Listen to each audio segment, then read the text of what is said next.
French Influences on English by Ella, Akash, Mariano, and Hadia. As England was conquered by different groups, they each brought their own language, and that would shape how English developed. When the Norman French took over, they set up an aristocracy that spoke French, while the common people still spoke Germanic languages. This caused many synonyms that differ in the language they're derived from based on the context they were used. The French influence differed from the Viking influence, both grammatically and the use of things such as consonants. After the French influence on Old English, Middle English emerged, and it took a while before Middle English was written down. French had one of the greatest impacts on the English language as we know it. The Norman French were a group that descended from Vikings who ruled Normandy, the northern part of France. They settled down in Normandy, as they settled down in Normandy, they absorbed some of the culture from the Franks, and they absorbed some Christianity. In 1605, the king of the Saxons, who ruled England at the time, died. He had no heir, and William, the Duke of Normandy, who was a cousin of the Saxon king, claimed he had a right to the throne. The Saxons wanted Harold of Wessex to become king instead, and so William decided to take the throne by force. There was another claim to the throne by Harold Hardrada of Normandy, a Viking who lived to the north of where the Saxons resided. When William came to battle the Saxons, they were already weakened from battling the Vikings, and in the Battle of Hastings in 1066, the Saxons fell to the Normans. Unlike how the Scandinavians before the Normans had, the Normans didn't coexist with the Saxons, and instead took over institutions such as government and the church. William set up a government system that used much of what the Saxons already had. He kept very similar structure on the local level, but he replaced the Anglo-Saxon leaders with Normans and centered the government around himself, the king. The Normans quickly became the new aristocracy with their power, and the Saxons became the peasants, the lower level of the social structure. While the ordinary people, the Saxons, continued to speak Germanic languages, the more elites continued to speak Norman French, and that would impact how the English language developed. Middle English would gain a mix of words from both French and Germanic.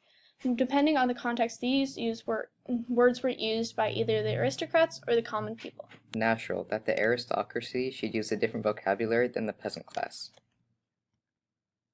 For example, the Saxon commoners were out in the fields tending to their animals, while the Norman elites were inside cooking the animals. As a result, the words for most animals in the field are of Germanic origin. Once cooked, however, the words tend to be of French origin. For example, cow comes from the common Germanic word cul, but beef comes from the old French word bœuf. Another example is job names. The low-end trades that the native Saxons had, such as baker or shoemaker, naturally had Germanic names, while the high-end trades, such as merchant and mason, got French names. Another example that is very interesting in this regard is the distinction between the English words house and mansion. The cognate hus is shared among most of the Germanic languages. As the poor Saxons were speaking a Germanic language, it makes sense that the word for a small building providing shelter is of Germanic origin. The archaic French word for house is maison, a cognate with the English word mansion. Because the Normans elites lived in grand houses, it is logical that the Anglo-Saxons took the word mansion to mean a large, fancy house. In addition to words that were adopted due to relations with high-class matters, other changes in English were made by the French. For example, scribes in England changed the traditional letter pattern HW to WH for consistency with the patterns TH and CH. This brought recognizable spellings of words like when, from Old English word when. Sometimes scribes added a W to words that only began with an H. Another change in the spelling of words occurred as the Normans gradually developed a strong sense of English identity. The Normans began to disagree with the French spellings and didn't follow them. For example, the French were starting to drop out the S's in words like hostel and forest, and instead added a circumflex to make hôtel and forêt. Meanwhile, the Normans, and so the English, kept the S to get our words hostel and forest. With the Normans in power, the official language of the courts, government, and school system was Norman French, while the churches used traditional Latin. After King John of Normandy lost the province to the French crown, the Normans started to think less of themselves as French and more of themselves as Englishmen. The Normans began to learn English. However, by no means was English the standard language. However, after the plague struck England, the laboring and merchant classes grew in importance. With time, the language division between the classes disappeared, and English grew in importance while the importance of French faded. Eventually, the Statute of Pleading made English the official language of the courts and government. The English from this time period, 1100 to 1500, is Middle English. Old English. Middle English is much simplified. By comparing script written in Old English and Middle English, like Peterborough Chronicle, we can see how the language changed. Gone is gender. Conjugations were made simpler. Spelling was more consistent. And of course, there was a much larger vocabulary. About 10,000 words were assimilated from French to English, and only about 4,500 Old English words survived. However, the English words that did survive were the most commonly used, such as words for body parts and structural words, such as I, you, we, a, the, and, but, if, however. Because Anglo-Saxon and the Viking language both had common Germanic roots, when the Vikings conquered the Anglo-Saxons circa 816, the two could communicate to some degree. However, there were many differences. For example, the Vikings had consonants that are referred to as Smith sounds. Smith sounds consist of the hard consonants G, K, and SK. These consonants were adapted because of trade. Words like egg, give, get, and kid all originate from that specific Scandinavian influence. There were some other differences, particularly in the grammar. Rarely do languages ever take in a new grammatical structure from a different language, but this case is an exception. The third-person plural pronouns are very similar to the third-person singular pronouns in Old English.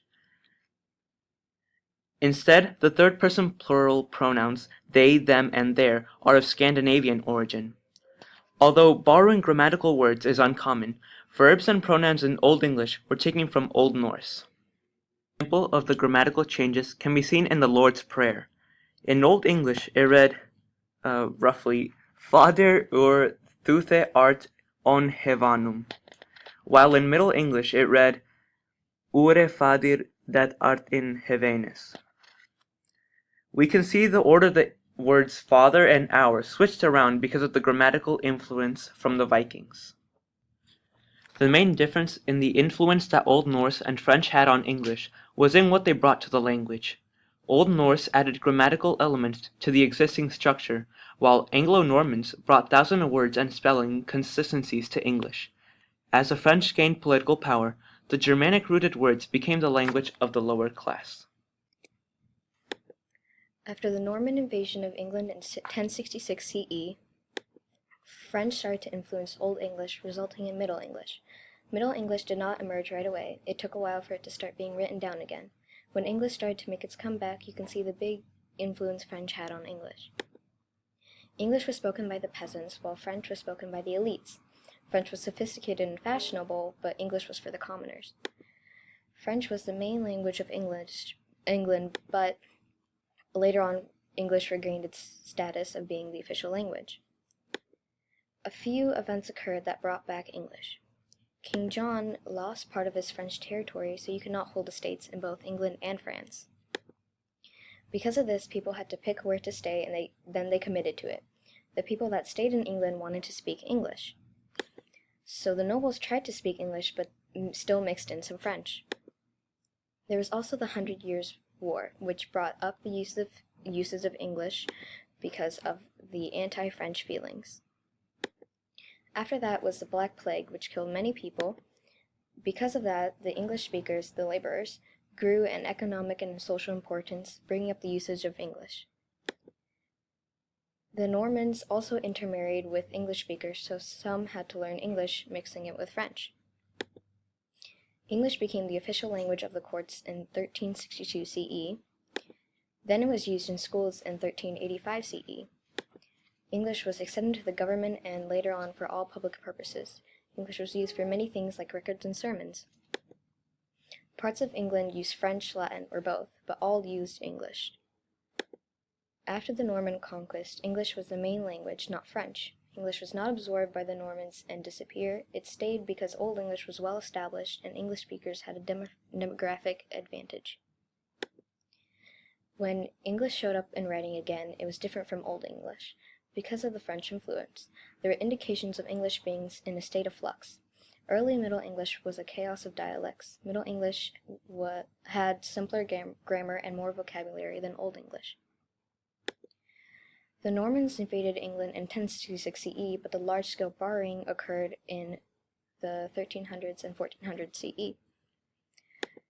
This is because when they first conquered, there was no mixing. The elites were the ones who wrote down things, but in their language, French. After a while, English started to make a comeback, but French was mixed into English, making Middle English. The elites still wrote, but now in English. They mixed because of things like the 100 Years' War, the Black Plague, their allegiance to England, and the necessity to communicate. English developed from the mixing of many different languages. When the Normans conquered England, they set themselves up as the new aristocracy and continued to speak Norman French. While they spoke their language, the Saxons who had already been in England before the Normans continued speaking Germanic languages. This rift caused Middle English to adopt words from both French and Germanic, with these words being used in different situations depending on if they were used by the nobles or by the common people.